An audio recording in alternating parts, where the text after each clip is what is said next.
What's up, YouTube? Benny Drives back with another video, and this video is going to be about Swift transportation as a whole. You probably clicked on this video because you're looking for information about them, or you're about to work for them, right? And I don't know about anybody else, but I'm assuming that, like me, when you're about to go work for a company, trucking companies in particular, you'll go to YouTube, look up the company, read all the reviews, and kind of base your opinion off other people's reviews of the company, which isn't always the accurate thing. Some people have bad experiences with companies, and they base their entire opinion of the company off that one bad experience they had with that company. For example, you start with a trucking company, you get a bad driver manager, and you and your driver managers don't click, you're always arguing, and then boom, he might go make a YouTube video about how, oh, this company sucks and all their driver managers suck. Well, this isn't gonna be one of them videos. I feel like I'm pretty fair when it comes to reviewing Swift or anything in general. So I feel like this should be an accurate review of Swift. So yeah. So for those of you that don't know, I drove for them for about 2 years, almost 2 full years. It was like a total of 21 months, I think, because I took a little break for a little while. But I drove for them for nearly 2 years. I did all types of stuff. I did over the road. Mostly all the stuff that I did with Swift was OTR. I did some dedicated stuff. I was on like 2 dedicated accounts within that time. It was still kind of technically OTR. Like, I lived in North Carolina, but the account I was on was, like, for instance, going from Tennessee up to Wisconsin and back and forth and back and forth. So dedicated to a sense. I was still not as home as often as a regular dedicated person would have been. But anyway, I did dedicated stuff. I was on different types of, I can't think of the name of it right now, but for example, I was on like the I-95 for a while. I was on I-65 for a while, which is just basically staying in that area along those interstates. While I was at Swift, I had 3 different trucks. I had a Freightliner International and a new model Kenworth. I should have pictures that I can post up here of all of them. So I had that, and I also mentored for a little while. I did do 2 students. One was a close friend of mine. The other guy, I made a whole entire separate video about. You can find it on my channel. It wasn't great. We'll put it that way. Go watch the video. I'll just drop the link of the video in the comments. But yeah, so that's as far as my experience goes with Swift. I want to get into it a bit. In general, things to keep in mind before you go work for Swift. If you can't deal with criticism, like a lot of criticism, then it might not be the company for you. Because if you work for Swift and you're on social media and you join trucking groups, or if you looked up YouTube videos about Swift, you've probably seen people making fun of them and all this other stuff. You'll be in trucking groups on maybe like social media or in forums or something like that, and you mention Swift and they talk about how you're not a real truck driver, all this and that. If you really can't handle it that much and you want to be part of those like social media groups, mainly just social media, then I probably wouldn't recommend it. If that's the case, I probably wouldn't recommend most mega carriers. But I just feel like Swift is a company that's highly targeted when it comes to that, and we could get into the reason why I think that and whatnot, but that's for another time. You'll hear it on the radio. If you have a CB, you'll hear people talk every now and then about it. For the most part, I've never had anybody come up to me while I was at Swift and start trashing the company, as you know, face to face. It was mostly all online or something like that. It's a very large company. It's one of the biggest trucking companies in America, I'm pretty sure. They have terminals almost in every state across America. That's a very huge plus. The company I'm with now, I don't even know how many terminals they have. Like, it's very convenient when you can stop somewhere in the middle of a city, say Denver, for example. They don't have a lot of truck stops in Denver, and you're able to take a shower, do laundry, parking, all that good stuff. Some of their terminals have a truck wash as well, so you can keep that in mind when your truck is dirty and want to go get it washed somewhere. That's a huge plus that Swift has, is a lot of terminals.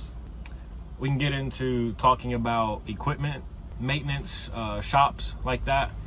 At every single Swift terminal, I'm pretty sure there is a shop that if you have an issue with your truck and you ran it by your driver manager and she or he wants you to run your truck by the shop, get it checked out. If you have a major issue, there's always shops at their terminals. So that's also a plus. My experience with the shops is, with Swift is pretty good for the most part. I never had an issue with anybody that was in a shop. I always went there, they got everything squared away, and boom, I was back on the road like pretty quick. All three of my trucks, I don't think probably if you combined all the time that I've waited, it probably wouldn't be but like a week that I've sat in total throughout almost 2 years. One issue I had, my camera wasn't working, the dash camera wasn't working. And that took like 2 days from the fix because something about the wiring or something. I can't remember exactly what it was. That was a while ago. I sat 2 days, and that was I think that was the longest I've had to sit. I never had any huge mechanical issues with any of the trucks I've had. I did have to get a loaner truck one time.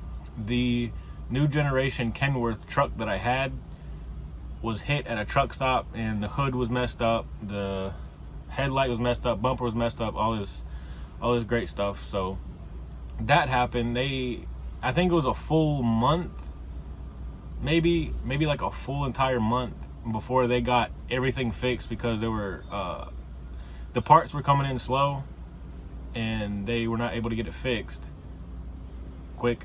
So I had to get a loaner truck, and when I got a loaner truck was the same time I trained my first student, so it was a whole bunch of new stuff for me. So that's about as far as the shop and maintenance and everything goes, which some people will tell you a different story. I know people that's got a truck and like the second week they're out, their truck just like the motor blows up or something. You always hear stories like that, but personally I never had a huge issue. So with that being said, we can talk a little bit about management and driver leaders and trainers. So for the whole time that I was with Swift, I had one driver manager, and she was a really good driver manager. Me and her never had an issue. Whenever I needed help with something, she would always make sure she got to it. It wouldn't be like, hey, can I have this? Can we try to do this? And then she'll wait a few weeks later and not mention anything about it or just push it to the side. It was never like that. Whenever, I really needed something, she was usually on it pretty quick.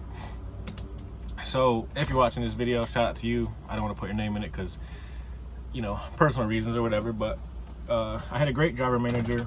One thing I can say, if you're about to go work for Swift, or if you're working with Swift currently and you do not get along well with your driver manager, you're not getting the miles that you're supposed to be getting, that you're supposed to be getting, don't be hesitant to switch driver managers, okay? Driver managers is probably one of the most important, like, co-workers or bosses, however you want to put it. They're really important when it comes to your success at any job. So if you're not getting along with your driver manager, don't be afraid to switch. People do it all the time.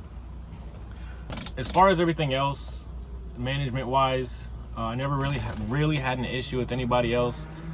There was a little issue as far as me doing YouTube. There was a slight issue with Swift, but I don't want to get into that too much because I just feel like there's not a reason. If you're thinking about doing YouTube with Swift and kind of taking it about as far as I have, hit me up in the comments and we can either talk privately or whatever, and I can give you a few tips or whatever. As far as trainers go, if you had a terrible trainer with Swift, that's something they are trying to weed out, the bad trainers. Luckily I had a great trainer. I still talk to him every now and then. I don't even work for Swift no more. If you feel like you're not having a good training experience with your trainer, request for a new one, because you don't want to spend 4 weeks with the trainer and then feel like you're not learning nothing. Then they put you out on the road and you feel like you're not capable enough to do what you need to do on a daily basis to get the job done. Don't be afraid to ask for a new trainer. Same thing with a driver manager. Again, don't be afraid of that. And also, doing YouTube, I got to meet the social media team that runs all of like Swift's social media accounts and YouTube channel, TikTok, like that. I did get to meet all of those guys and girls. They were it was super great. I got out to Phoenix, we did a photo shoot, we talked about my YouTube channel a bit and things like that, and it was a super great time. Shout out to everybody on the social media team at Swift, because I know you guys are probably going to watch this, because I do know they monitor content about Swift, like as far as like driver reviews, etc. But shout out to those guys. I've never had an issue with them. They were great. Let me go get backed into the door real quick because I need to get loaded. All right, so I got backed into the door. The next thing I want to touch on with Swift is pay.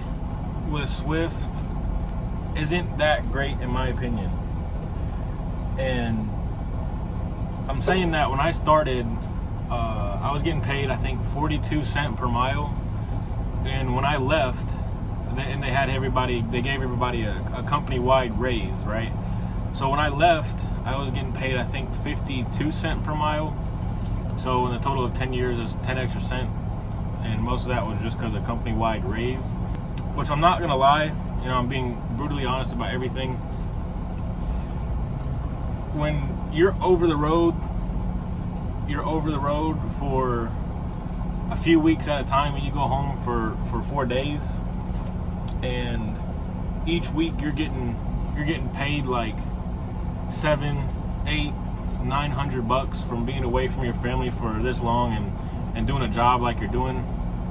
It's kind of demoralizing, and I really it just felt kind of sad, like, wow, I'm just away from my family for this long at money that I could be getting at any other job. I feel like, I mean, yeah, it is kind of a lot of money, but it depends on how you look at it. If you're used to higher checks than that, and then you're looking at that, you're like, wow, I'm doing this and I'm not even home for 90% of the month. You know what I'm saying? So that kind of sucked. That being said, there's definitely ways that you can make money with Swift. Like mentoring, for example. I'm gonna just put this out there. When I was mentoring my close friend, we had a really, really good week. I forget how many miles we had. I don't have the pay stub or anything like that, so take it for what you will. But I was with my friend when I was mentoring him. In 1 week, I made $3,500 gross. That's not after taxes, which would probably be different for everybody after taxes and whatnot anyway. But $3,500 gross in a single week. That was the highest paycheck that I've ever gotten in my entire life. And if you mentor with Swift, not all your checks are going to be like that. That's just one really high one I had, just because we had a really good week and everything kind of aligned. That's kind of how it is some weeks. Some weeks your paycheck might suck and there's not much you can do about it. Maybe you had a breakdown or something like that. In other weeks, everything will just work out perfectly. Loads, your hours, everything. So I got paid pretty bad at Swift, and I got paid really good at Swift. So take that for what you will. Most of the time when I was over the road, not on any dedicated accounts, if you're on an account or something, you're probably going to get paid a little bit more than if you're over the road, which I think that's backwards. I think the over the road drivers should get paid more than the dedicated guys do, which that's an argument, because I guess you could say the dedicated guys do more work, but then again, the OTR guys aren't home at all. You're home, but not nearly as much as the dedicated guys are. So that's an argument for another time. That's for somebody else to argue. But I do believe that, especially with mega carriers, I think in general, OTR truck drivers should get paid more than like the bottom line. Like that's it. Like they should get paid more instead of being one of the things you pick where you get paid more or less, if that makes sense. But yeah, so we went over management a little bit, terminals, pay, equipment, home time. The way home time works for Swift, if you're over the road, I can't speak for dedicated. I'll give an example in a minute. But over the road, it works every week you're out, you get home 1 day basically.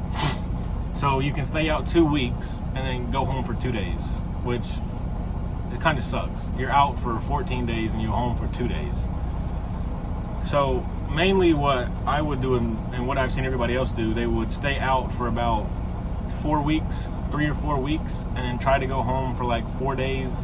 If you're cool with your driver manager, maybe 5, 6 days, depending on how many days you're out, blah, blah, blah, and whatnot. I did make the mistake one time. Please keep this in mind if you go work for any company that tells you this.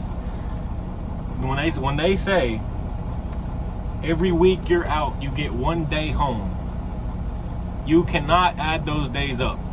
For example, I stayed out 55 days last year with Swift, and I was expecting to be home like, I think it was 8 weeks I stayed out, something like that. I fully expected to have a full week off, or maybe 8-9 days off. No. I asked my driver manager, I was like, look, I've been out for 2 months, a little bit, about 2 months, and basically you can't stack the days up for that. And they're like, yeah, you can't go home for this amount in certain times of days, whatever, blah, blah, blah, blah. I ended up, after arguing for a bit, I did end up going home for, I think, 6 days. I think 7 days, something like that. But nowhere near what I thought I was going to be out. So that kind of sucked. But that's how home time works. And you cannot stack your days up. I'm pretty sure every company tells you that. Every week you're out, or OTR companies tell you that. Most of the time. Every week you're out, you get 1 day off, but you can't stack those days up longer than a certain amount of time. So keep that in mind if you're going over the road. All right, the example that I was going to share with you of a friend that is on a dedicated account with Swift, he hauls pallets and he's home nearly every single day, and he gets paid pretty good for it, like pretty good. So that's dedicated. You can definitely get paid more and be home more. So yeah. With that being said, there's not much else I can say about Swift. If I had to give an overall review, like 1 out of 10, I'll give him like a 8, a 7.5, 8. I would give him somewhere around there. My phone's falling. It can get loaded and the forklift smacking the back of the trailer. I'll give him about a 7.5. Everything's good for the most part. There's no company that's a 10. You're never going to find a company that's a solid 10 across the board. It's not going to happen. Reason I say 7 or 8, everything, in my opinion, compared to the company that I'm with now, was pretty good. As far as terminals, management, equipment, things in that nature. But it's just the pay. If I got paid more when I was over the road just by myself for a month at a time, instead of seeing $700, $800, $900 checks, then I probably would give it like a solid 8, 8.5. Because there's not much else you can complain about with Swift. If you have a good trainer and a good driver manager, then you're pretty much good to go. And the forklift's hitting the truck so much. But yeah, guys, take that for what you will. If you got any questions about Swift, this is the last video I'm making on them. I feel like I'm wearing it out. But if you got any if you got any questions, put it in the comments down below. I usually respond to every single one of my comments. If you're thinking about joining Swift, hit me up in the comments as well. I have a friend, you can use his referral code if you guys don't mind helping somebody out. But I can hook him up with that. But yeah, guys, that's gonna do it for this video. For those of you that are interested in who I work for now, it's in my most recent YouTube video. Go check that out. I do plan on making another video this week because I told you guys in my last video that I was gonna be consistent with my videos, but last week was Thanksgiving and I did not work last week because I went up to North Carolina to spend time with family. But yeah, guys, if you liked it, hit the like button, comment and subscribe. if I could go back to, if I could re-choose to work with Swift, I probably would, but I probably wouldn't stay as long as I did. In my opinion, if you're going to Swift, just go there for a year, especially if you do your contract with your CDL and all that. I'd stay a year, and then you can definitely find other companies that you might be able to get home more. You're definitely probably going to get paid more, but it's a sacrifice because their equipment might not be as good, might not be as many terminals. That doesn't matter as much as some people, and so forth. But take it for what you will. Like, for example, the company I'm with now, the pay is a lot more than Swift was. Their equipment isn't as great. They're not as many terminals, but I do get home more often. So you guys got to find what's important to you when it comes to, in terms of looking for a company. But I'm gonna stop babbling. Hit the like button. That's the end of the video.